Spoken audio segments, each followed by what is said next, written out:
Okay, cool. Let's dive in then. So SPV Laboratories, also known as SPV. When I asked you to send some tracks over, you sent 3 tracks over, all very different. You described them as algorithmic noise, tribal, and no input performance art. I think that's a fantastic place to start. So please, could you just tell me what algorithmic noise is? Yeah, I think maybe the algorithmic noise is a good place to start. So I think a lot of the people in these communities, I think their starting point for a lot of this stuff is like, they'll hear like Floral Shop or Echo Jams or something, and then probably try some Audacity experiments on their own. And then that sort of like morphs into, a more formal Vaporwave career. Mine was a little bit different. So I didn't really start that way, even engaging in Vaporwave or music. I worked at a lab, an actual laboratory. It was situated on the water. There was like really kind of decrepit 70s buildings. Wasn't like the greatest place to work, but it was just like, in terms of like an aesthetic place, it was like kind of surreal being there. And on lunch breaks, I'd like listen to Boards of Canada or DJ Shadow and stuff. And nice. It really would fit. It would fit the vibe of this place, right? But so this place was really interested in like signal processing. That was like kind of my main job. Okay. So a lot of the, musical stuff that I got out of, this place was really, I came into it from a very like scientific, academic point of view. And so I really started when I had an internship here at first. I was just like, I was learning MATLAB and cool. I was, plotting sine waves, for instance. And then I discovered the sound function. I was like, okay, cool. This is what this sine wave sounds like. I wonder what happens if I, double the frequency. And then it says like, okay, cool. So I start playing around with that. Just to clarify for people who are listening, what exactly is MATLAB? It's like really a linear algebra tool package, essentially. And there's like a lot of like add-ons that go into that. The Simulink is a really popular one. I didn't use any of that. I just use it basically as a linear algebra manipulation tool. So I would just plot like vectors of like sine waves, basically. But then, I started saying, okay, what happens if I mess around with this vector in this way? And then, so, you start doing more manipulations on it. And then it got to the point where I'm like, writing these like, a couple hundred lines of code of a script to generate all these like really intricate and bizarre sounds. And that's sort of how like I'd say the first 5 years of me making music, that's all it was. I don't like, aside from just a little bit of Audacity just to, kind of treat samples a little better. I don't use any standard production tools. There's no FL Studio or Reaper or Ableton. It's all like scripted. Cool. I love this. So this is why on your YouTube it says visualizing mathematics, right? Have you used anything like Max MSP for any of your work previously, or do you stick to MATLAB purely? Yeah, so I'm starting to look into that more for like live performance. So now like the other thing too I think is important. Like I don't like spending money. I definitely did not like spending money when I was younger, just out of principle, I guess. But when I started doing no input, that was really the first time that I actually invested any dollars into my music. Everything was basically like I had a student license for MATLAB. Audacity is free. Okay. So I think the Max MSP. I think now that I'm starting to get more into like a live performance type stuff, I think that's probably where it's going to go next. Okay, I absolutely love this. What a cool way to approach music production and creativity. So you've given us an overview of algorithmic noise. Perhaps now it's time to dive into your first tune, which is the DDX10 moniker, and the track's called Music Territory. What's DDX10 about? DDX is like a warfighter, is a U.S. warfighter, and that's kind of where I got the name. Oh, cool. Nice. Okay. Right. So let's have a listen to this, and then, then it'd be cool to hear a bit of a take on where it's come from and how you did it and all that stuff. Yeah. So glad you could join us again today. So glad you could join us again today. So glad you could join us again today. You could join us again today. So glad you could join us again today. Has to do with season. Has to do with season. Has to do with season.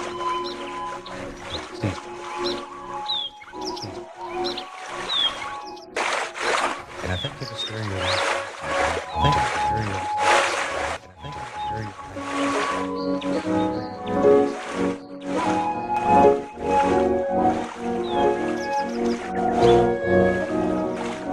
On the bottom, I've added a little bit of green,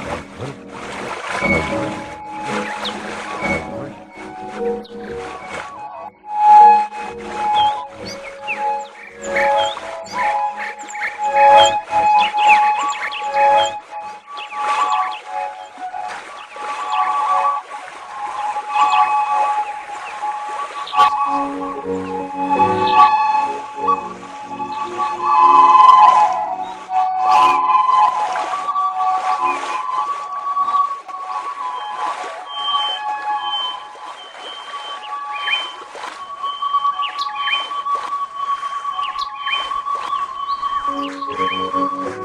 just go right up in there.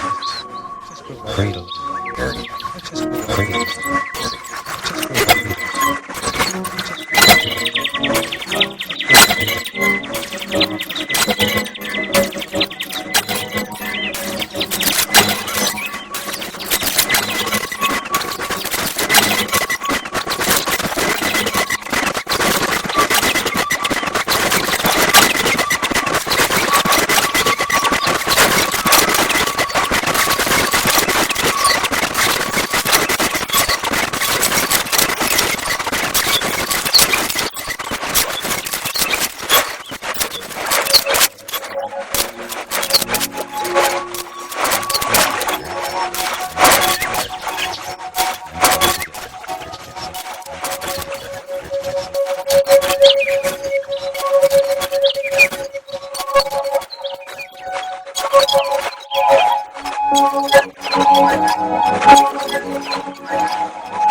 Wow. You know, that's a strikingly beautiful track. That piano that just comes in over like the flutes is really, really, really beautiful. Man, I don't know anybody who would say this, but I fucking love that track. So what's the sort of creative process for producing a track like that?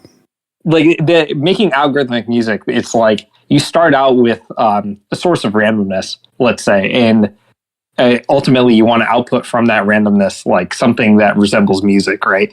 And so as the artist, your role is not the final product. Your role is like the function that maps this noise to a final product, right? So it's like you have to balance like, okay, you don't want to make your conditions on your mapping too loose so as, you know, you just get complete chaos and white noise, but you also want to make it expressive enough so that there's like enough things going on and it's not just kind of like a static piece. Oh, that's really cool. So where can we hear some more of this style of music from you? So this came from an album called Virtual Tape Loops. It's you can almost think of it as like a companion piece. I had this other album that was based on Doppler simulation. But basically, I made these two albums based on these concepts, and this one was on basically recreating tape loops, you know, like analog tape loops. And you think of the experiments that, like, you know, William Basinski's disintegration loops was kind of inspired by that. So I basically made like all this code to say, okay, what if I put like delays and echoes in different places? But, you know, now that you have like this algorithmic control, you can really kind of break this whole thing up. Yeah, and it does sound broken, but there's that beautiful piano that seems to hold things together, and I think a bit of a flute as well in there. Man, I love like the Yuruma piece. So that piano is Yuruma. It's Bob Ross in there. And so those are two kind of like, those are sparse samples in a way. So like the Yuruma piece kind of like floats along, and there are like these little piano interjections every once in a while. And that's how like the piece actually sounds. But in the context of the tape loop, it's like, it sort of accents like different parts of the tape. And then I think there was a Navajo flute sample that I pulled from YouTube. And then there's, you know, some bird sound effects and water sound effects just for, you know, good field recording measure, right? What's the sort of concept behind that track? Yeah, the concept of that track, I think I was like, okay, what if I made like a basically like a new age type, like I just gathered new age samples and then put it through like, you know, this virtual tape loop formalism. And it's like, okay, the first half of the track is really kind of standard. And there are like, there are a few simple delays and echoes in there that like, it kind of adds a little bit of ambiance to the piece. But then exactly at halfway through, I was like, okay, what if I just break this? And there are a lot of ways that you can break it to make it sound like absolutely crap and like not dynamic or just like white noise. But whatever was going on there, it's like it managed to create something that was like really glitchy and warped, but still maintained the integrity of the piano throughout, which is like fascinating to me. I thought that was like, so now instead of the piano accenting like a lot of these the nature sounds, like it's almost like the nature sounds themselves get like completely warped unintelligibly, but the piano is still there to accent it as if nothing happened. But that there's like it's very clearly messed up and not right. And it's funny, like a lot of these track lengths, I don't know how long this one was, but like there's probably exactly 200 seconds or something. That's like how I'd write my code. So if you see like 320, if you see 320 in any of these track lengths, it's like exactly a certain number of samples or something like that, which is funny. I think an observation for me would be anyone can write some code to produce some music, which will probably sound terrible, but the real trick is the ability to write code which produces music which is actually interesting to the ear. Maybe this is a good time to talk about the various side projects you have going on. From what I can see, you have SPV Laboratories, Mayan Warfare Community, and DDX10. Maybe you give us an overview of what those are. Yeah, okay. So I think I started making stuff under DDX10. And so that was really supposed to be like purely algorithmic. I think at one point in 2015, I switched. So I think the first Annulus album was T Projection. And that was supposed to be like going more into sample-based, but still retaining like, a lot of the algorithmic tools that I was using to warp these samples. But like instead of using like, pure noise as the source now, using some samples and then treating them with Audacity. I wanted DDX10 at first to be like very, very like exactly what the code was outputting. I wanted it to be true to that. And then Annulus was more like treated samples in some way. And then that kind of like shifted a little bit. But the SPV Laboratories name, I think it was around the same time as Annulus. And I wanted that to be like almost like a catch-all moniker because I had so much material that I was recording. So like anytime I go to work, I do actual work, but like on the side, I would just like make these, I'd just come up with an idea and make some samples. And I would have like, 13 hours of material that I've generated over a while. And so I made that as kind of like a catch-all moniker to collect all these big tools. And that ended up what my YouTube channel was named. What about the Mayan Warfare Community? I was in a meeting and I misheard somebody say Mayan Warfare Community. It was like something Warfare Community, but I heard Mayan. And I was like, yo, that's wild. That's awesome. I wonder if the person you misheard knows that they inspired a whole theme of tracks under that moniker. Let's move on to your next track. You sent this over and you described this before I'd heard it as tribal. When I read tribal, I used to go to this night in Manchester called it's called Tribal Gathering, and it was basically like tribal house music. And when you said that's awesome. Yeah, when you put tribal, I was like, oh, this is interesting. He's got a house track he's put together, which seems out of sorts for the style of stuff I've heard him do before. However, it is definitely not a tribal house track. And I think when people hear this, they'll understand it. Should we play it and then maybe you can talk a bit around it afterwards? Yeah, I think so. This is Mayan Warfare Community.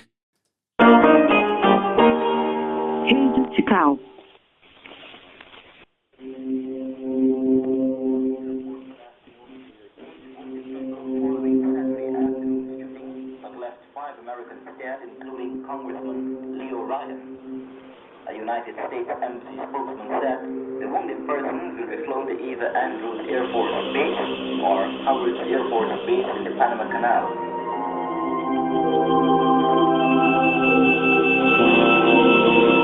The injured on board were part of a group of American citizens who were visiting the Jonestown agricultural settlement, Fort Kaituma, on Saturday when a group opened fire on them.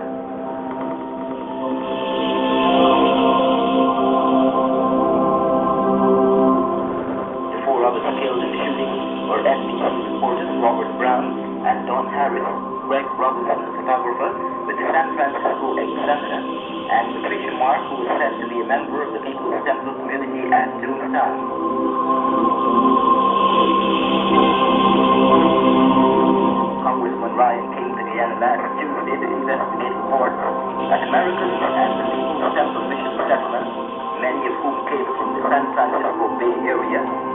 held there against their will.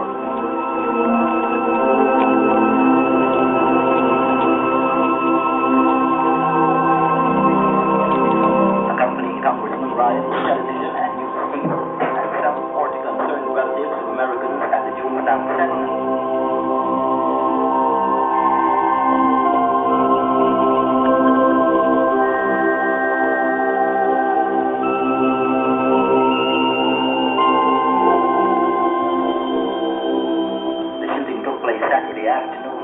Congressman Ryan and the party had concluded their visit and were about to board the aircraft to return to Georgetown.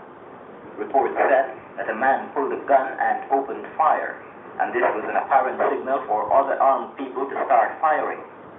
Congressman Ryan and others were hit in the hail of bullets. The Guyana government has dispatched troops and police to the area. Police have arrested an American in connection with the shooting at Fort Kaituma, but the name of the man has not been disclosed. Meanwhile, unconfirmed reports reaching Georgetown say there have been mass suicides at the Jonestown settlement. And government spokesman said they had received the report and have sent out an army officer to verify it. But he has not yet reported back. However, at the People's Temple Georgetown headquarters, American Mrs. Sharon Amos and her 3 children were found dead last night.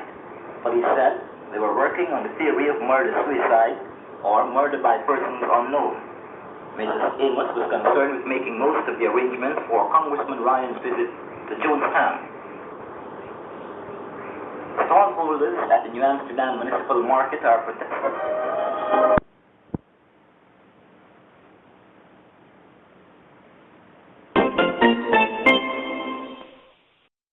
Oh man, the end then. it's like end of the news report. Yeah. Another strikingly beautiful track with the kind of sort of string synth sort of swelling up around in the first sort of half, and then you've kind of done that thing again, haven't you? Where about halfway through you just drop the music out and let this quite it's quite a depressing news report, isn't it? Really, but to talk a bit around this track. Man, okay, so this is like a wild story. I think a good place to start is around this time I was listening to a lot of James Ferraro. I've listened to about 120 of his albums. Like I went through on his Radio Music and like all of his aliases and stuff. I like compiled that to an Excel spreadsheet. There's a period from like I think around like once he stopped with the Skaters. There's a period like 2007 to 2008 where every single release he had was like under a different moniker. And it was like, what? So before he started making like some of his more like Summer Head Rush stuff like Rerex or iAsia, there was a lot of stuff that was like based around like these tribal culty type groups. And he made like a lot of these like really striking ambient pieces.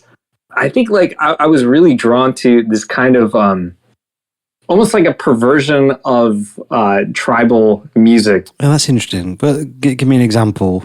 So like I went to Disney World, right? And you go into like the Enchanted Tiki Room, or you go into like It's a Small World, and there are like all the, there are no people in Africa, just animals. Like that's sort of like tasteless representation of like different cultures.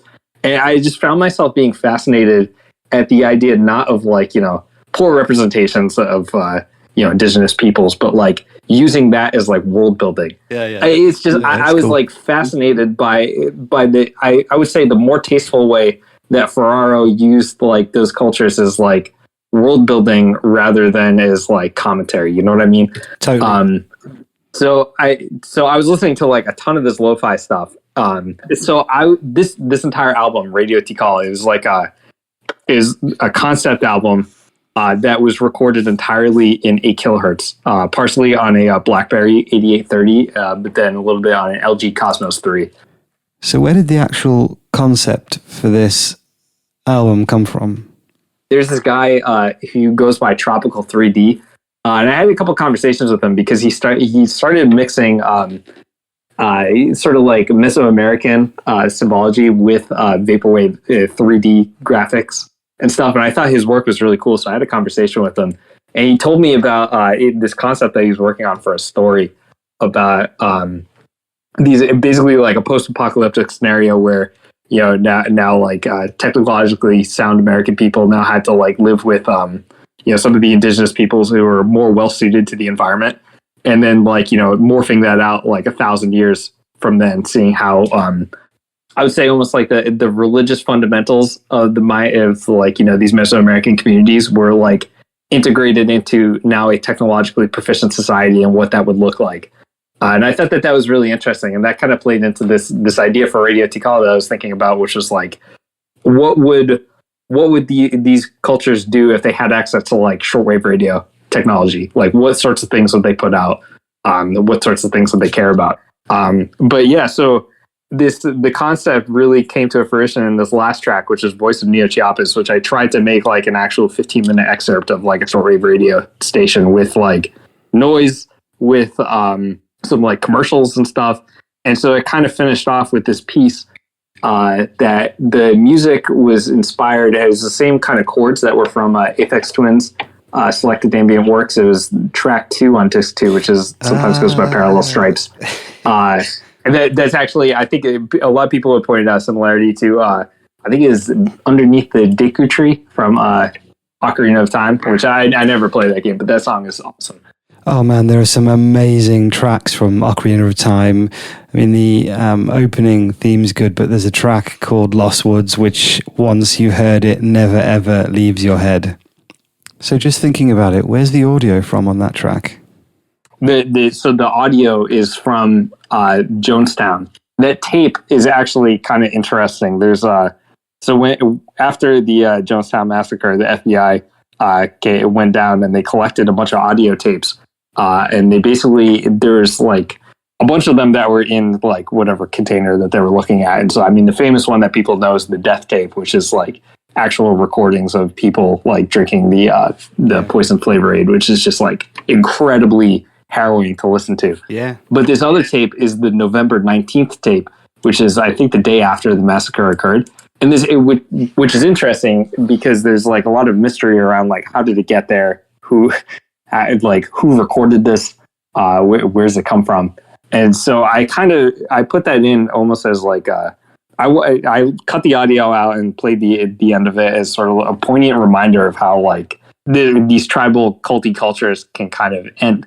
So a lot of the tapes, like, you know, James Farrar had like a Heaven's Gate tape, and it's like a lot of sort of, I would say, like celestial kind of sounds and almost like a positive sounding new age, but you know deep down that it's like going in a bad direction. Yeah. And that these things can kind of come to like a catastrophic end. And so I wanted this to be kind of like a reminder that these sort of tribal influences, you know, like it don't all end well. Cool. Okay. Right then. Maybe we have a blast of the next tune. I could not even attempt to pronounce this. How do you pronounce this? All right. So this is the return of Kibaksugan, okay. I think. I'll give a little insight about that. I started being like really kind of obsessed with different microgenres, like very short-lived microgenres that were created on the internet. And so the 4chan board for the music community was like really kind of replete with these things. I think like the important thing about vaporwave is that like it at the time it was like anything is possible. Like you can. There's that picture of like the mom and her kid looking at a painting in a museum, and this painting is just like a red dot, and the kid is like, I could have made that. And the mom's like, yeah, well, you didn't. But it's like, okay, if somebody can make like this genre that is just so, it touched so many people, and it was like just so relevant for the time that we were living, where it's like, you know, 20 to 25-year-olds at that point were like starting to back gaze into their childhoods. It's like, how many different ways can we like alter this combination and create like different forms of this genre that can catch on just as easily as like C-punk or witch house and stuff like that. And so there are a lot of like failed attempts, short-lived attempts at trying to make these different kind of genres. Ocean grunge is one that so I don't know if that continues to live on, but that one was like... Please tell me, what is ocean grunge? Ocean grunge, oh man. So I think that was really a play off of C-punk. So C-punk was like kind of the main one that was Lily Redwine, and DJ Internet was the other one, right? They basically started making house music, and I think it was DJ Internet who had a tweet that was like, just made up this thing where it's like, oh, you have like you're a raver that has like barnacles on your jacket instead of like studs or something. Yes, and everybody just started really vibing with it. So they tried making like this house, almost like a tropical house type style, where it's like CGI dolphins, but there was like all these debates about, are mermaids sea punk or not. Oh, this is just like the stupidest arguments that people would have about this. And I think it lasted for a couple of months. And then I think Azalea Banks was on SNL, and she had like a very explicitly sea punk styled music video. And at that point, once it reached the public consciousness, it died and everybody moved on. Somebody tried recreating that, and they basically, sea punk, how about ocean grunge?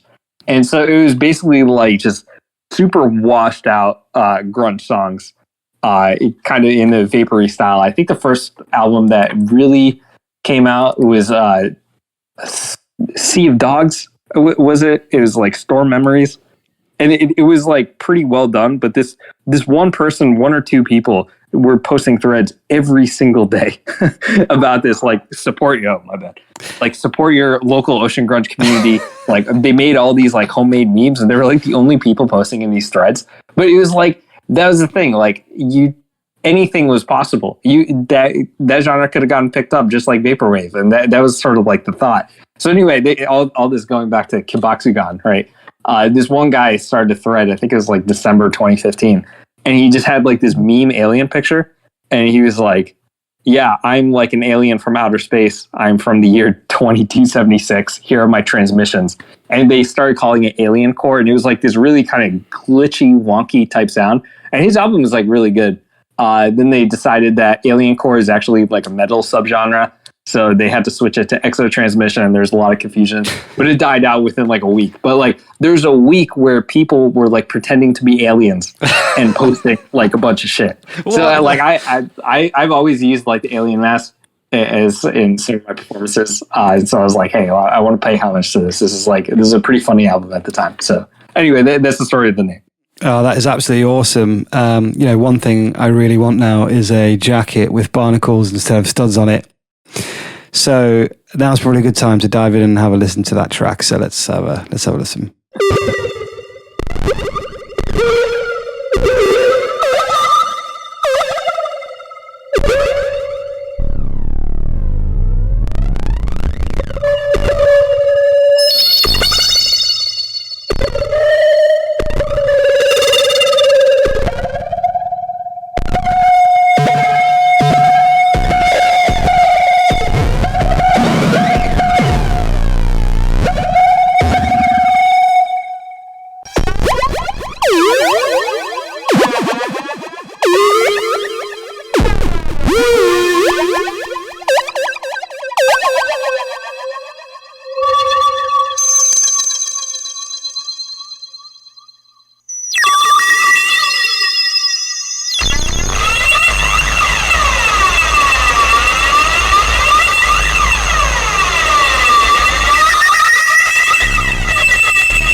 Wow.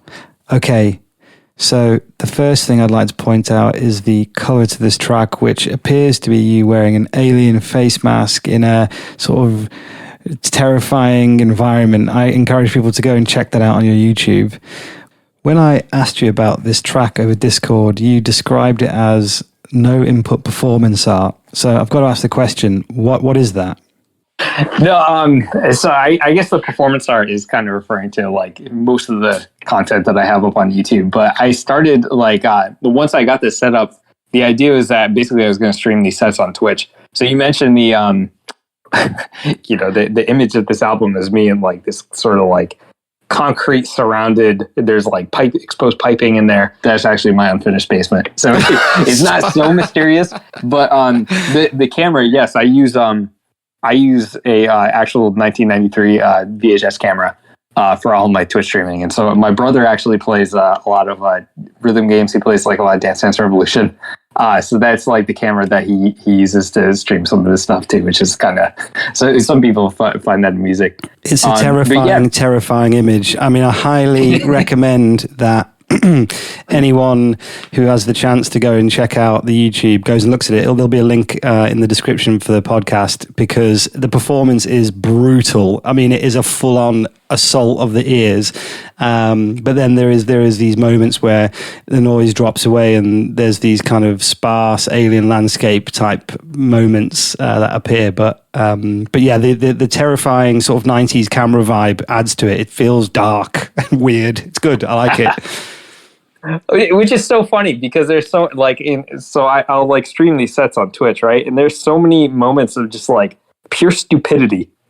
Just like I think one of the tracks, Jarvid 4, which is a reference to Jarvid 9 for all the Front Row fans out there. I'd like set up a shortwave radio to sort of input to the setup, and like the radio drops and it makes a really loud noise and it just like startles me. And I like turn to look, and then there's like another moment where like I messed up the levels, just like totally cut out the music for whatever reason. I just like stop and like I'm just literally scratching my head looking at this thing. But yeah, I think like the performative aspects are pretty interesting because like a lot, and this is one thing that like I've always wanted to push my music into like almost like a live performance direction.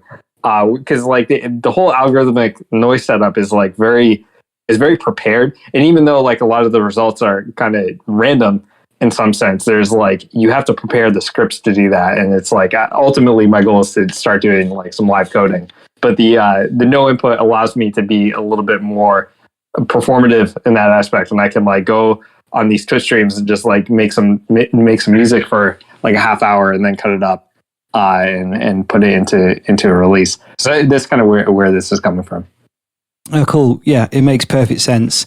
Yeah, I've messed around with some live audio coding using Max MSP, and actually it's quite challenging. It's not as hands-on as just grabbing MIDI faders and instruments, but yeah, it's still very rewarding, and it's a good, fun thing to do. So we've talked a bit about this performance art piece. Let's circle back. Let's talk a bit around what the no input piece is. What is no input? Yeah, no, it's no input. I think it was coined by this guy Toshimaru Nakamura. He was he basically what he did is he has a mixer and he will connect outputs to inputs, and it'll make like a feedback loop, right? Cool. But it's so like it's basically like the EQ effects on the mixer gives you like a ton of control on it, and I think like no input is pretty interesting comparing it to like a lot of the other algorithmic work where I'm like, yeah, it's like my role as a musician isn't in the final product. It's like the function that maps randomness into the final product, right? But with no input, it's like is like a modular synth that does the exact opposite of what it's supposed to. And it's like, so in a sense, there is almost like randomness there that you as the artist are like trying to control in certain directions, even though you don't have like precise control or like predictability over what goes on, which I kind of like. So it's like you're working with like a random source almost. So you're connecting the inputs to the outputs to the inputs, and you're essentially using the EQ to feed back on itself, right? You've got some noise in the chain, and then you basically sort of boost in, like 3 kilohertz, and it's gonna feed back on itself, and then you're gonna turn it down when it gets too much. Is that the kind of thing that you're describing? Right. Yeah. It's almost like they're like bifurcations in the system in a way, where it's like if you turn one control like really high, one EQ like really high up, it'll like make one kind of like clicky type low frequency sound, but then if you turn it too low, it'll make like another type sound. But if you ride that almost like bifurcation or the split between the two, you can get some like really interesting sounds out of that. But yeah, like there's so many inputs and outputs on a mixer that a lot of them come with their own different delays and slight errors and imperfections, and it's like the imperfections are what make the sound. That is awesome. I absolutely love it. Okay, so what's your setup? How can I do this? So my setup right now is I have a Behringer. It's sort of like the main one, but then I have like I forget what the name of it even is. It's like a Mackie knockoff. So I have 2 mixers doing the same thing, but this one mixer feeds back and forth into the Behringer one. And so you get like these kind of you can like play around with like rhythm almost, which is kind of surprising. So like some of these like very boosted low frequency signals end up becoming rhythm that can then be played around with, which I always find that like fascinating. There's a theme that I think is popping up in the 3 tracks that we've heard. I wouldn't like to say that about all of music, and it's this idea of setting something off and then getting out of the way. It's almost this idea that you set the parameters and then you want to watch the sound unfold in front of you. Maybe not so much with the no input work, where you're starting to look at how you can manipulate it in a live environment to sort of produce music, but at least it's still running through there as a theme. So was that a fair comment?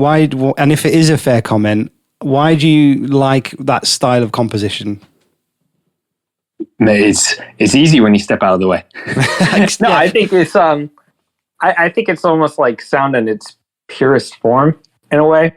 Part of it is a little bit self-conscious in the sense I probably don't have like the most formal training in sound. Like, I mean, I was a pretty beastly 8th grade clarinet player, but besides that, like the sound, like my music education isn't as like formal as a lot of other people. And I think like, I am not really experienced like keyboards or anything like that. So like a lot of it is kind of like do it yourself. But I think the stuff that I am experienced in is like, a lot of these like random processes. I took a lot of courses in like stochastics. I think like porting scientific ideas into sound has always been like really fascinating for me. And I know like a lot of people, like I think Ryoji Ikeda I think he's done stuff where he's like taken raw data from I don't know, like stock markets or weather and stuff, and like ported that in creative ways into sound.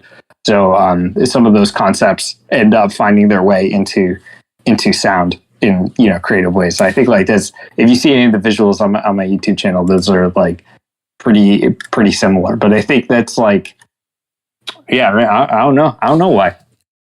I like it. From what I've heard from your music, it's still as interesting and as intricate and exciting, and a hell of a lot of knowledge that a lot of formally trained musicians don't have has gone into producing this. To your point, being able to port scientific ideas from code into music is equally as fascinating as understanding music theory. So I wouldn't play down what you're bringing to it versus what other people are bringing to it. That would be my take on it. I think that a good way to wrap up the discussion is that, like, I think in mathematics, there's always a discussion of like, is math created or discovered? And I've always been of the opinion that it's discovered. So I mean, when I create these sounds, and I say create, but it's almost like, you do discover what the code is telling you and what the sounds are trying to tell you, rather than like, I don't view myself necessarily as like morphing, as much as I said, yeah, the artist like morphs the noise into output. It's more like I'm discovering what the output is telling me. And I think that there's a lot of that's like, it's very exciting when you look at it from that way, because you never really know what you're going to get, and you try to learn what it's telling you rather than take like ownership over what you've created. That is absolutely stunning way of putting it. Yeah, I love that. You're laying these foundations down and then discovering what the code really is by listening to what it's telling you. I mean, that's very poetic. I think it's probably time to have a listen to the last track. Really, this is one that you picked out that I don't actually know. But it's not one of yours. It's someone else's. Do you fancy introducing it and talking about it? Yeah.